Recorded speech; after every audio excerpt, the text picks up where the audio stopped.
So, good afternoon sa inyo mga kabitek. So, etong next video nga natin na gagawin is ituturo ko na naman kung paano install itong ginawa nating Windows 10 sa ating laptop syempre.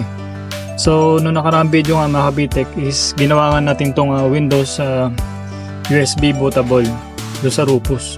So, ito meron na tayong pang-format or pang-install ng operating system sa ating laptop. So, ang una natin gagawin mga kabitek is i-insert nga natin to sa ating laptop sa kanyang USB. So, dito sa gilid, insert lang natin. So, pag na-insert na natin mga kabitek, i-on lang natin. And then, pupunta tayo sa BIOS by pressing F2. So, yun, nasa BIOS na tayo. Una natin gagawin na mga kabitek, punta tayo sa boot menu. Sa advanced mode muna. So para sa mga baguhan no, na hindi pa nakakalam, kailangan is priority nyo ang ating USB. Yan, mapapansin nyo naka Windows Boot Manager siya. I-choose natin itong UEFI Partition 2. Enter natin. And then save natin. And then click OK. So antayin natin mag-boot mga kabitek. So automatic yan, magbo-boot yan through USB. Kasi priority natin si USB dun sa BIOS. So may mga shortcut yan mga kabitek no. So pwede rin yung F12, pwedeng F9, depende kung sa laptop or desktop kung ano yung boot menu na natawag. So ginagawa yan ng mga batingang technician, alam nila yun. Pero kung baguhan pa lang kayo, syempre magbabayos muna kaya para di kayo malito. So, antayin lang natin. Kukonfigure lang natin ito mga kabitek. Una natin gagawin syempre, pwede na yan United States. Pero kung kayo, gusto nyo talaga na Philippines, click nyo lang English Philippines.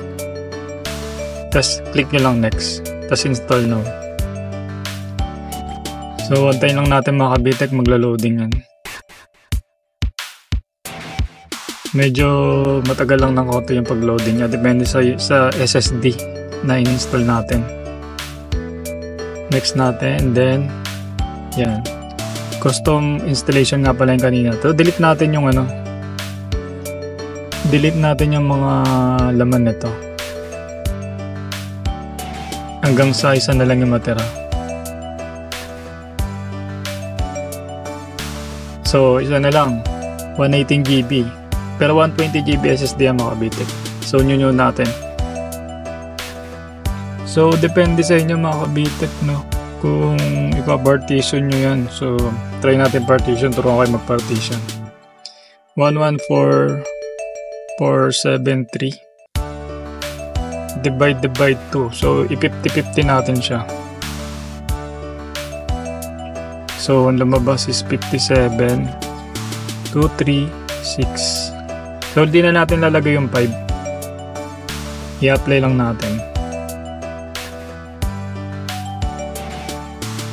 So, yun. Kung mapapasin nyo mga kabitek, 50-50 na. 50% sa ating gagawing drive C. And then 50% sa ating gagawing drive D. Or, bahala kayo kung anong drive yung ipapangalan nyo sa drive.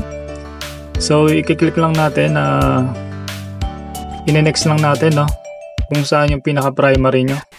I-next lang natin. Tapos antayin natin matapos yung installation nya. So ito mga kabitek, madali lang naman to. Step by step lang sa nya lang. Papalo nyo lang naman.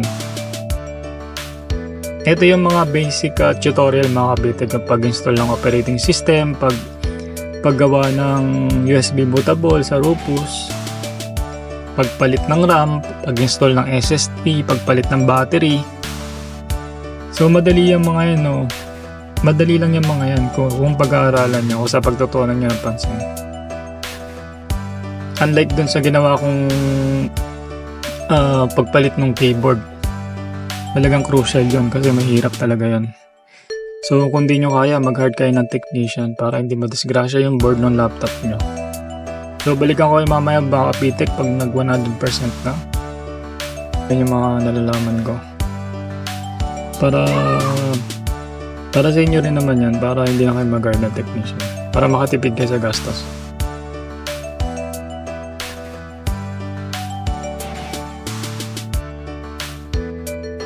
So, untayin lang natin. Medyo matagal lang na konti.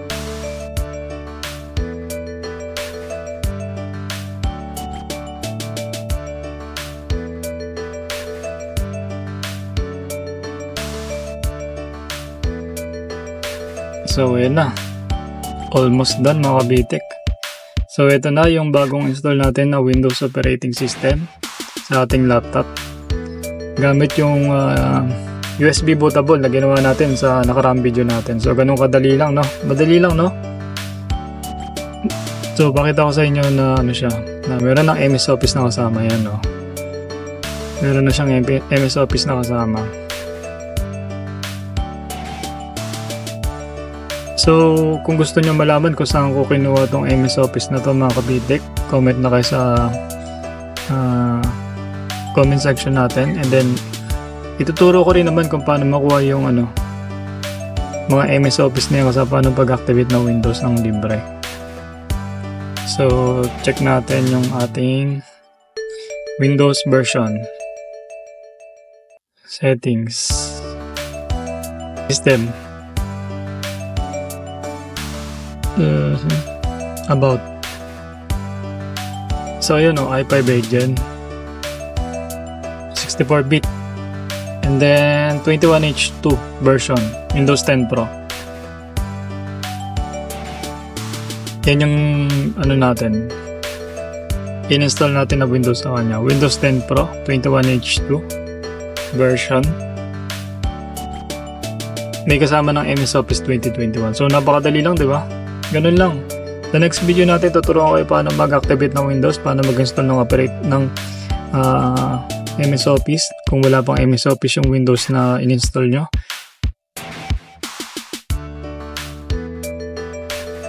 So kung nag-enjoy kayo sa aking ginawang video ngayon, kung nag-benefits kayo, please like, share, and subscribe. Para sa susunod ko pang mga video mga kabitek is kayo, updated kayo. So maraming salamat sa panonood.